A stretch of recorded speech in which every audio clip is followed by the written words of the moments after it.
예, 사도 바울이 그 귀신 들린 점치는 여종, 그 안에 있는 귀신을 내쫓았습니다.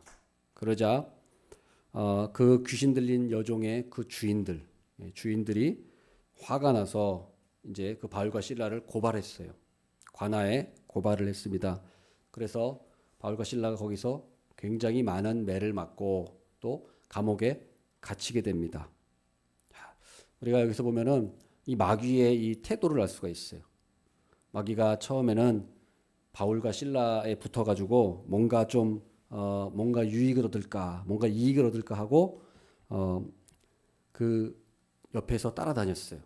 그러면서 바울과 실라가 하나님의 높은 사람들이다, 하나님의 복음을 전하러 온 사람들이라고 그 귀신 들린 여종이 이렇게 마귀에게 들려서 그렇게 예언을 했단 말이에요. 그러니까 그것은 지난 주에도 제가 말씀드렸지만 바울과 실라를 위하거나 하나님을 위한 것이 아니라 마귀의 이익을 위한 거였어요. 이 사람들 바울과 실라의 능력, 또 이 사람들의 어떤 그 이목을 자기한테로 집중시키고 이 사람들을 통해서 바울과 실라를 통해서 마귀들이 유익을 얻기 위해서 그렇게 얘기를 한 거예요. 그러니까 이 마귀의 속성은 다 자기의 이익, 자기의 어떤 유익을 위해서 아첨하고 말로 이렇게 위하는 척을 하는 거예요. 그러나 어떻습니까? 그러나 이제 귀신을 내쫓아 버리니까 자기 이제 그 돈벌이가 사라졌잖아요. 돈벌이가 사라지니까 이제 돌변해 가지고 바울과 실라를 공격하는 거예요. 공격하는 거. 자기한테 이익을 주지 못하니까 돌변하는 겁니다. 그래서 이 마귀는 처음에는 우리를 위해서 막 위하는 척하고 그렇게 하지만 결국에는 자기의 자기 유익을 위해서 사람들을 이용하고 딱 그런 것들을 다 빼먹고 필요가 없으면은 이제 헌신짝처럼 다 버리는 거예요. 우리 세상 사람도 그런 사람들이 많지 않습니까? 마귀의 그 속성이 그렇기 때문에 그거 배운 거예요. 마귀 하수인 역할을 하는 거예요. 그러나 또 오늘 말씀 또 보면은 또 악한 게 뭐냐면 마귀는 자기의 그 항상 거짓말이죠. 그래서 자기는 항상 광명의 천사로 자기를 가장해요. 그래서 이 마귀가 바울과 실라를 이제 관아의 고발에 넘기잖아요. 넘기는데 그 넘긴 이유는 뭐 때문입니까? 자기 이익이 다 끊어졌기 때문에 화가 나서 자기의 그 어떤 그 돈줄, 이 탐욕 이게 끊어졌기 때문에 그 소망이 끊어졌기 때문에 바울과 실라를 저주하고 고발하려고 하는 건데 그 의도를 숨기고 천사로 가장하면서 뭐라고 합니까? 그런 의도가 아니라 20절 21절에 보면은 그냥 이 사람들이 우리 로마인들의 그런 그 풍습을 어기고 다른 풍속을 전한다. 이 우리 성을 요란케 한다 하면서 자기 이익 때문에 사실은 이익이 끊어져서 고발한 건데 그건 싹 빼버리고 그냥 이 사람들이 우리 풍습을 저해하고 우리의 성을 요란하게 하는 자들이다. 이렇게 다른 이유로 고발을 해요. 실제로는 이게 아니죠. 이것 때문에 고발한 게 아니라 실제로는 자기 이익이 끊어졌기 때문에 지금 고발한 거예요. 고발한 거. 그러나 자기를 마귀는 천사로 가장 아주 선한 사람처럼 가장해서 이렇게 거짓말로 다 하는 거예요. 그리고 없는 제목도 만들어냅니다. 이 성을 심히 요란케 했다. 성을 심히 요란케 했다고 하지만 요란케 하지 않았어요. 요란케 한 건 오히려 자기들이 요란케 했죠. 자기들이 요란하게 했어요. 그러니까 이것들을 다 과장하고 부풀려서 누명을 씌우는 그런 일을 한 거예요. 마귀짓. 이 세상에서도 지금도 그런 것들이 판치고 있지 않습니까? 사람들을 억울하게 하고 다 부풀려서 과장하게 하고 누명 씌우고 자기는 쏙 빠져나가고 그런 일들을 하는 일들을 많이 봅니다. 그게 다 마귀의 그 짓을 닮아서 마귀의 하수인 노릇을 하는 거예요. 자, 그다음에 보면은 또 이제 22절에 보면 뭐라고 나와 있습니까? 무리가 일제히 일어나 고발하니 상관들이 옷을 찢어 벗기고 매로 치라 하여 무리가 일제히 일어나 고발했다. 그러니까 선동을 당한 거예요. 지금 이 그 여종의 주인들, 이 사람들이 유력한 자들이니까 이 사람들의 선동에 다른 사람들이 다 지금 넘어가 가지고 일제히 지금 바울과 실라를 고발하고 있어요. 정죄하고 있어요. 우리가 일제히 일어나서. 그러니까 하나님을 대적하는 자들은 평상시에는 원수처럼 지내다가도 하나님을 대적하는 일이 있으면 합심을 잘해요. 합심을 잘해. 우리 하나님 안 믿는 사람들 세상에서도 자기들끼리 막 싸우다가 뭔가 기독교 진리에 대해서 얘기하면은 합심해서 기독교를 공격하는 거예요. 하나님 믿는 사람들은. 헤롯과 빌라도가 그렇지 않습니까? 헤롯과 빌라도가 원수지간이었는데 딱 그 예수님 십자가 지른 딱 그 당일날에는 친구가 됐다고 얘기하고 있어요. 그러니까 하나님 대적하는 자들은 평상시에는 그렇게 원수지간처럼 지내다가도 꼭 하나님을 대적하는 일에 있어서는 합심해서 하나님을 대적하는 거예요. 우리 기독교도 세상에서 아마 그런 일들을 많이 겪게 될 겁니다. 앞으로 점점 그런 일들이 많을 거예요. 기독교를 대적하고 진리를 대적하는 일들이 많아질 거예요. 자, 그리고 또 보면은 상관들이 뭐라고 하면 22절에 보면 상관들이 옷을 찢어 벗기고 매로 치라 하여. 자, 재판도 하지 않았어요. 재판도 하지 않고 어떤 그런 재판 의식이나 어떤 형식이 다 없이 그냥 옷을 찢어 벗기고 매로 치라 했어요. 그러니까 이 공정하지 못한 거, 정의롭지 못하고 이 재판관들이 우리나라도 많이 발달했지만 아직도 이런 어떤 재판에 있어서 억울한 일들이 많고 불의하고 또 불공정한 일들이 지금도 많이 우리가 보고 있지 않습니까? 그런 일들이 우리가 끊이지 않을 거예요. 자, 그래서 이런 일이 일어났습니다. 그래서 바울과 실라가 이런 일들을 당하고 감옥에 이제 갇혀요. 감옥에 갇히기 전에 굉장히 매를 많이 맞았죠. 매를 많이 맞고 감옥에 이제 갇히게 되었습니다. 그래서 발을 착고에 든든히 채우고. 그래서 바울과 실라가 감옥에 갇혔는데 중요한 건 무슨 말씀입니까? 바울과 실라가 이 감옥에서 기도와 찬송을 하더라. 25절에 보면 한밤중에 바울과 실라가 기도하고 하나님을 찬송하며 죄수들이 듣더라. 바울과 실라가 기도하고 찬송했다. 지금 정신적으로 육체적으로 기도하고 찬송할 만한 지금 상황이 아니잖아요. 정신적으로 어떻습니까? 억울해. 바울과 실라가 잘못한 것도 없고 뭐 성을 요란하게 하거나 어떤 것을 한 게 없는데 그냥 귀신을 내쫓은 것 뿐이에요.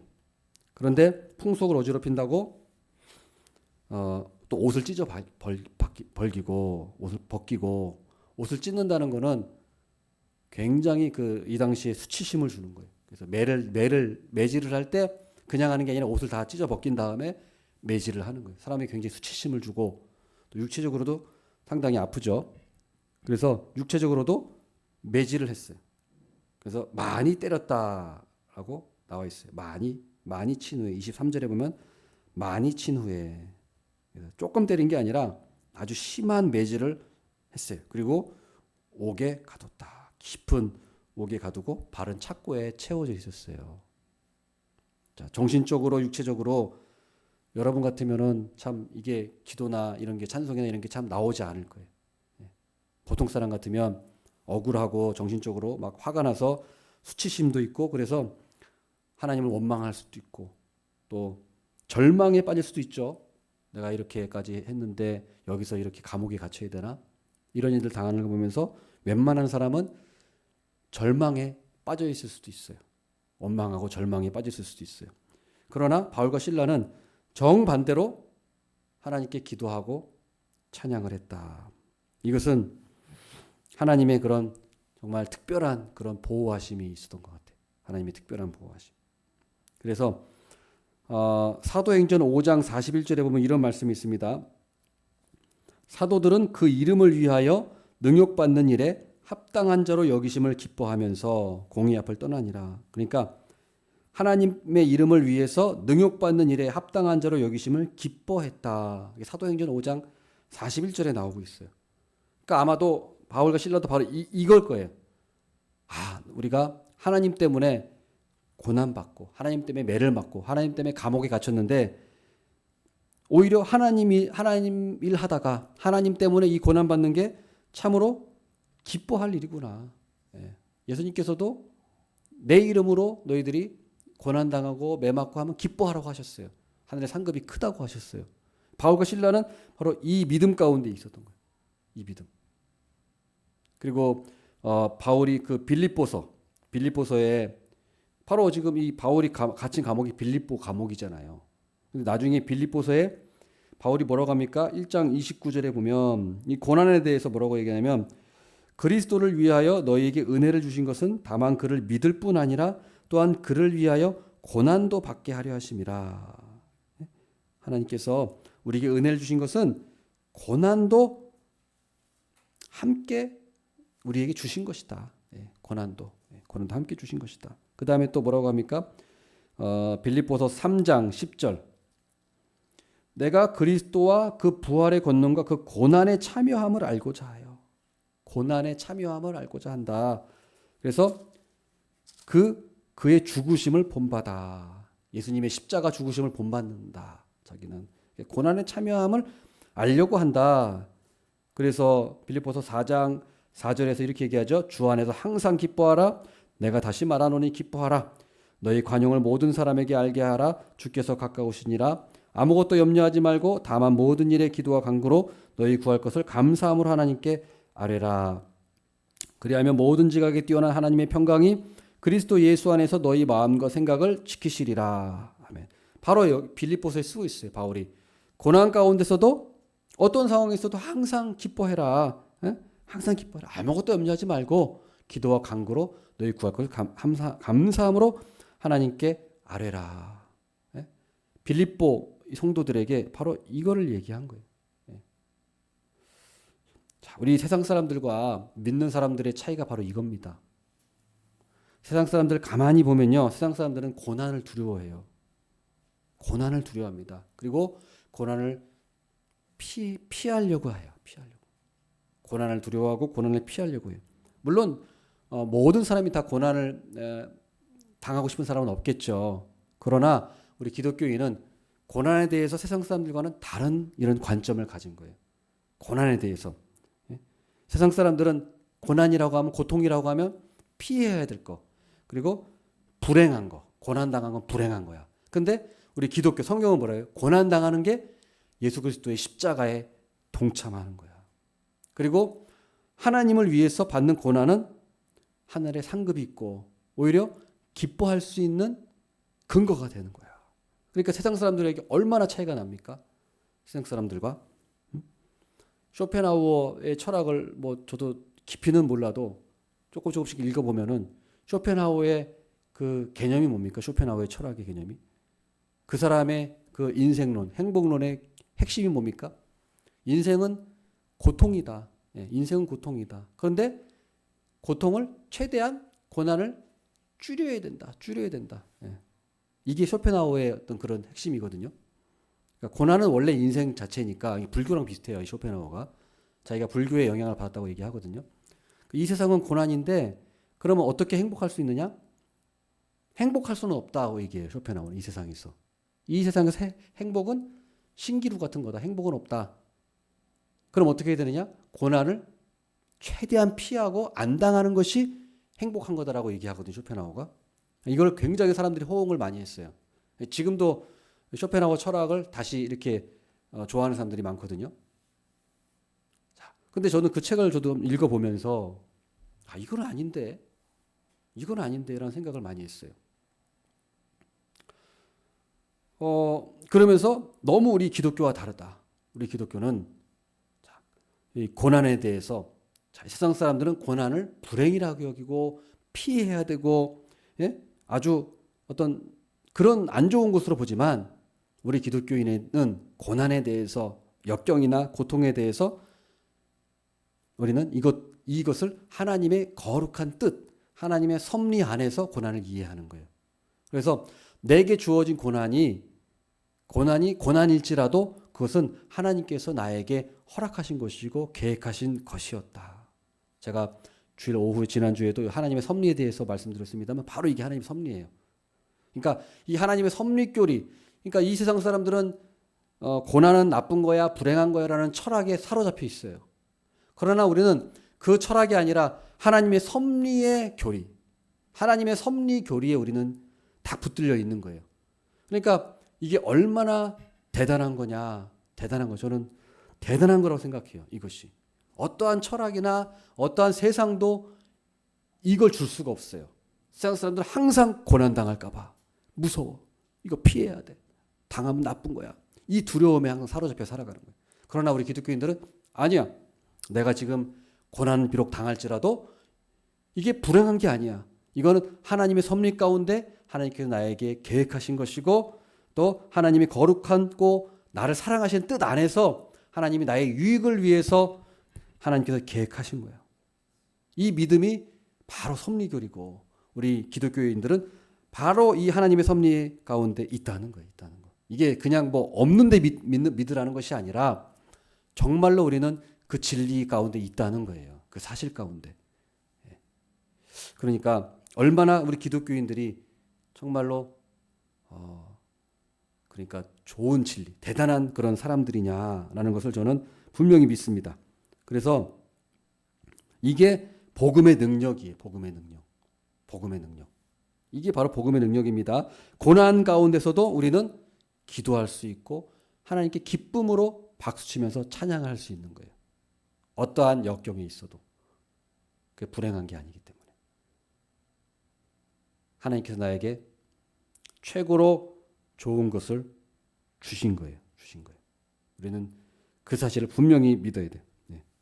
최고의 하나님은 나에게 안 좋은 것을 주시지 않습니다. 최고의 것을 주시는 거예요. 그래서 여러분 고난 중에서도 우리는 기뻐할 수 있어야 돼요. 고난 중에도 분명합니다. 우리는 어떠한 고난이 있어도 우리는 그 가운데 기뻐할 수 있어야 돼요. 기뻐할 수 없다면 우리의 믿음이 지금 너무 약해진 거예요. 우리는 믿음을 회복해야 돼요. 믿음을 회복해야 돼요. 어떠한 사람들이 생각하는 불행일지라도 우리는 나에게는 하나님께서는 나에게 사랑하시고 모든 것을 합력하여 선을 이루시고 나에게 선만을 베푸시는 분이다. 이게 그냥 어떤 마인드 컨트롤 하라는 게 아니라 그 사실을 우리는 분명히 믿는다면 우리 하나님께서는 반드시 하나님이 기뻐하시고 선하신 길로 우리를 분명히 인도하실 것이라고 저는 분명히 믿습니다. 그래서 이게 복음의 능력이에요. 복음의 능력. 그랬더니 어떤 일이 일어납니까? 25절에 보면은 죄수들이 듣더라. 죄수들이 듣더라. 이게 굉장히 지금 중요한 키포인트예요. 오늘 말씀에. 이 바울과 실라가 감옥 안에서 처맞고 저 상태에서 기도하고 하나님께 기쁨으로 찬송하는 모습을 본 이 죄수들이 굉장히 충격을 받은 거예요. 충격을 받은 거예요. 그러니까 사실은 우리 믿는 세상 사람들이 우리 기독교인들을 보고 이렇게 느껴야 돼. 충격을 받아야 돼. 기독교인들. 저 사람 도대체 내가 봤을 때는 돈도 별로 없는 것 같고 딱히 이렇게 자녀들이 잘 되지도 않았고 그런데 어떻게 저 사람은 저렇게 나 같으면은 그냥 벌써 눈물 흘리고 한탄하면서 그랬을 것 같은데 어떻게 저 사람은 저런 상황 가운데서도 실망하지 않고 절망하지 않고 오히려 기뻐할 수 있을까? 우리 기독교인들을 보고 우리 세상 사람들이 그거를 봐야 돼요. 그게 전도예요. 그게 전도. 그런데 그러지는 못하고 그냥 우리가 다른 것으로는 안 된다는 거예요. 그게 바로 전도예요. 그래서 이 죄수들이 듣습니다. 이걸 듣고 나서 이제 엄청난 일이 발생하죠. 어떤 일이 발생합니까? 갑자기 이제 지진이 일어나요. 지진이 일어나면서 옥문이 열리고 죄수들의 매인 것이 다 풀려갔어요. 그러니까 그때 간수가 어떻게 됩니까? 자다가 깜짝 놀라가지고 두리번두리번거리는데 지금 옥문이 다 열려있고 이러니까 어떻게 했을까요? 간수가 다 도망간 줄 알고 칼을 빼서 목을 찌르려고 자결하려고 간수가 그랬는데 바울과 실라가 딱 그 간수를 말리면서 우리가 다 여기 있노라. 자, 28절 보세요. 뭐라고 합니까? 바울이 크게 소리질러 이르되 네 몸을 상하지 말라. 우리가 다 여기 있노라. 자, 이게 놀라운 말씀이에요. 우리가 다 여기 있노라. 바울과 신라가 도망 안 갔어요. 근데 죄수들도 도망을 안 갔다. 아니 놀라운 일이에요. 그래서 어떤 주석가는 참 이 본문을 보면서 일어날 법하지 않은 일들의 연속이다 이렇게 얘기했어요. 참으로 일어날 법하지 않은 일들의 연속이에요. 바울과 신라가 감옥에 갇혀서 찬양과 하나님께 기쁨으로 기도하는 거. 그것도 있을 법하지 않은 일이고, 또 지진이 일어난 것도 그렇죠. 또 지진이 일어나서 옥문이 열리고 죄수들이 매인 것이 다 풀렸다고 나와 있어요. 매인 것이 다 벗어졌는데도 죄수들이 한 명도 도망가질 않았다. 이게 참 놀라운 일이잖아요. 있을 법하지 않은 일이에요. 어떻게 이런 일이 일어났을까요? 어떻게 죄수들이 도망가지 않을 수 있을까요? 아무도 도망가지 않았어요. 한 명도. 왜 그랬을까요?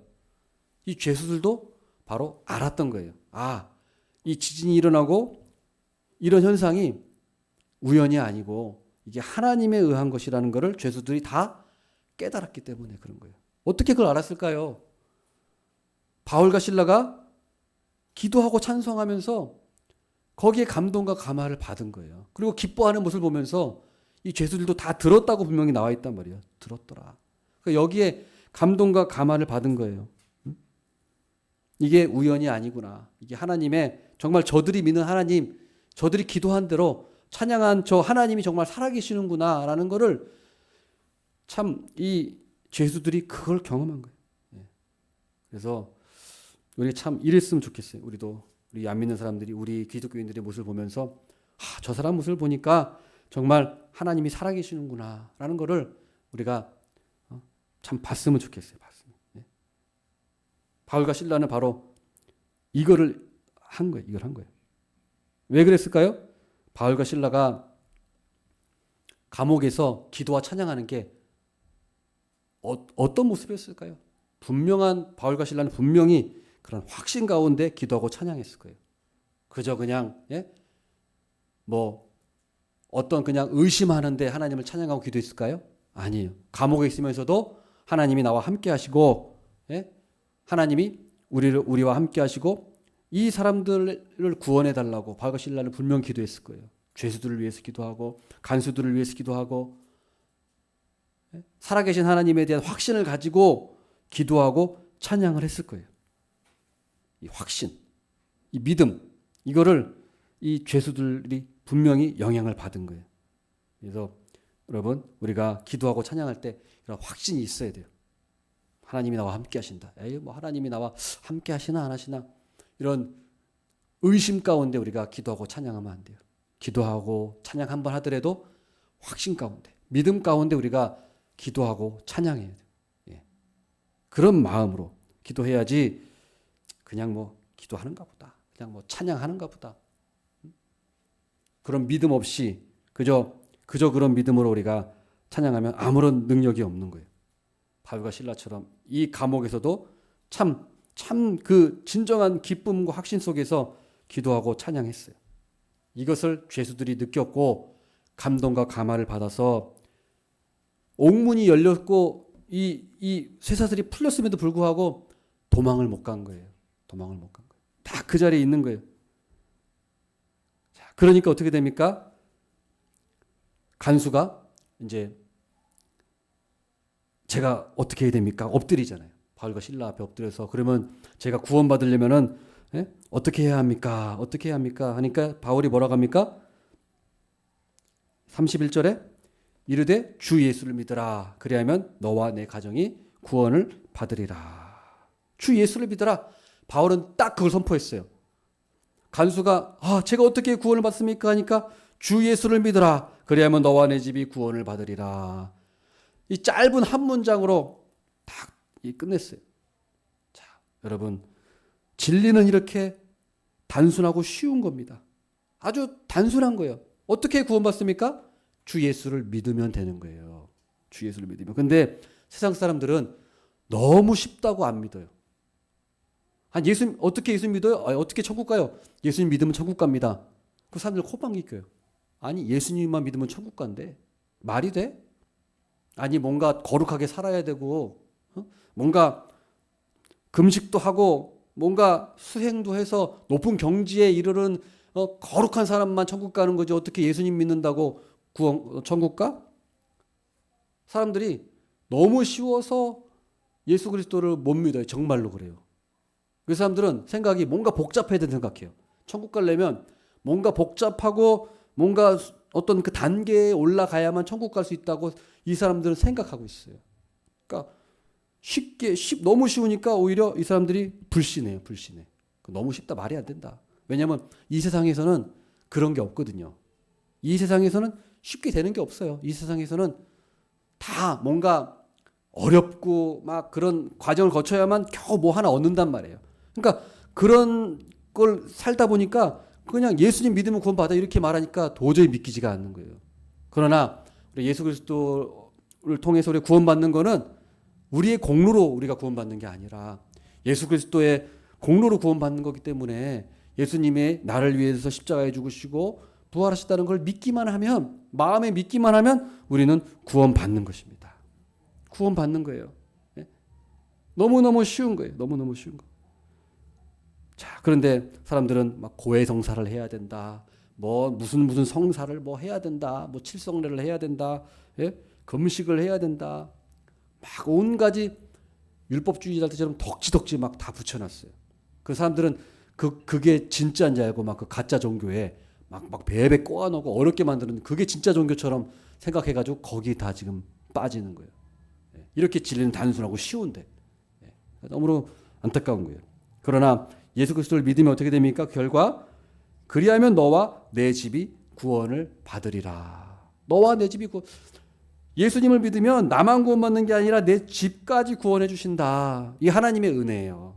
하나님의 은혜. 물론 우리는 내 개인의 믿음으로 우리가 구원받는 거지만 하나님께서는 내가 예수님 믿으면 우리 모든 가정에게 복을 주시는 거예요. 하나님은 천대까지 복을 주신다. 천대까지 은혜를 베푸신다 그랬어요. 그래서 예수님 한 명이 우리 가정을 믿으면 그 가정이 전부 구원받는 가정이 많잖아요. 거의 우리 대한민국에 보면은 꼭 한 사람이 예수님 믿었고 이렇게 해서 점점 믿어서 그 전체 가정이 구원받는 역사가 많지 않습니까? 그런 걸 보면은 정말 이 말씀이 맞아요. 그래서 우리가 나 하나 예수님 믿음으로 말미암아 우리 모든 집, 우리 온 가정이 구원받게 해주시는 것이 넓은 이 하나님의 큰 은혜예요. 은혜. 하나님의 은혜는 너무너무 큰 거예요.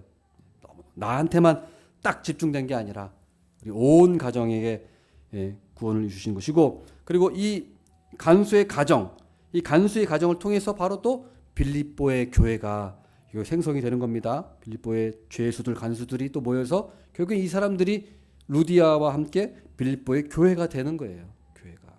그러니까 하나님께서 빌립보의 교회를 세우시기 위해서 바울을 감옥에 보내셨고 매맞게 하셨고 이렇게 지진을 일으켰고 간수들과 죄수들에게 예수님을 믿게 하신 거예요. 그러니까 오늘 이 말씀 보면은 참으로 이 하나님의 섭리, 하나님께는 참 단 우리 하루도 하나님께서는 뒤돌아보면 우리에게 허투루 그냥 쓸모없는 시간을 주신 적은 없습니다. 우리에게는 전부 다 하나님께서 다 그 필요한 시간을 우리에게 유익한 시간을 하나님이 우리에게 주셨어요. 다 하는 것도 빠짐없이. 저도 그걸 많이 느낍니다. 뒤돌아보면 그때는 참 필요 없는 것 같고 이런 일을 뭐하러 겪었을까 생각했는데 뒤돌아보면 이래서 하나님이 나한테 이걸 겪게 하셨구나라는 게 보니까 다 그래요. 다. 하나도 쓸모없는 시간이 없었더라고요. 보니까. 그러니까 하나님께 너무너무 감사하고 그래서 우리는 그 어떠한 상황에서도 우리는 항상 기뻐할 수 있는 거예요. 믿음 가운데 기뻐할 수 있는 거예요. 우리가 오늘 말씀을 기억하시면서 바울과 실라가 이 감옥에서 기도하고 찬양하는데 확신 가운데 하나님의 섭리를 믿는 그 확신 가운데 기도하고 찬양하고 기쁨으로 살아갔다는 거, 신앙생활했다는 거, 사역했다는 거 우리가 그것을 꼭 기억하고 우리도 바울과 실라를 본받는 믿음을 본받는 우리 모두가 되기를 바라겠습니다. 아멘. 하나님 아버지